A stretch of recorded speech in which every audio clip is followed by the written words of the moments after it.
Danielle over at DIYDanielle.com, and I wanted to show you really quick how we organize our kids' closets and how easy it is to do. So we created this shelf system, and I highly recommend buying your bins first and then deciding on the shelf height based on those. But I went and purchased bins after the fact, and we had to get a little creative. But as you can see, I have two different sides. One's for my middle son and one's for my younger son. And they each have labels for their bins, and they also have a place to hang out laundry. And they have their own laundry bins. These get taken downstairs, washed just as by itself, with all of his clothes in it. Put the clean ones back in there, haul it back upstairs, and then they get to put it away.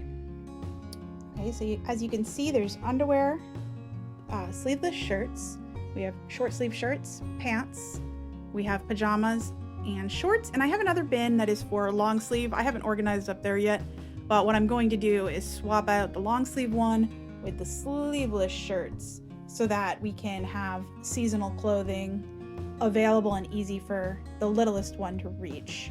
So whenever they put their clothes away, they know where to put it. It doesn't end up folded necessarily, but that doesn't bother me. And if it bothers them, they can fold them. My older ones are a little bit more careful and hang their clothes up. And we hang up some of the little guy's stuff that needs to not be wrinkled.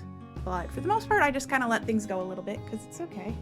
And it teaches them to be responsible. So let me show you how I made these labels. And here's a list of the supplies.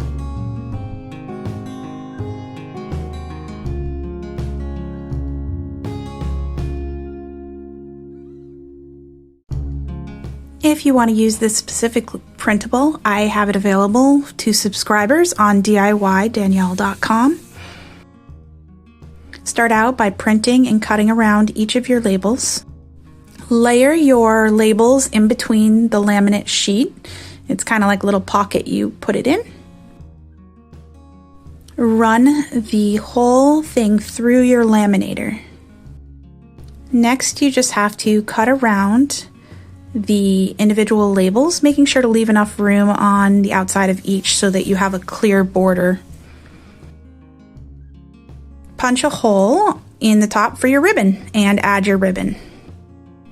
Here I've tied the label on each of the bins. I used big bins for items we had more of. And I placed the seasonally appropriate clothing on the bottom shelves so that my kids could reach them more easily. And I made the not seasonally appropriate clothing, I placed those on the higher shelves so they're less likely to grab their shorts in the middle of winter.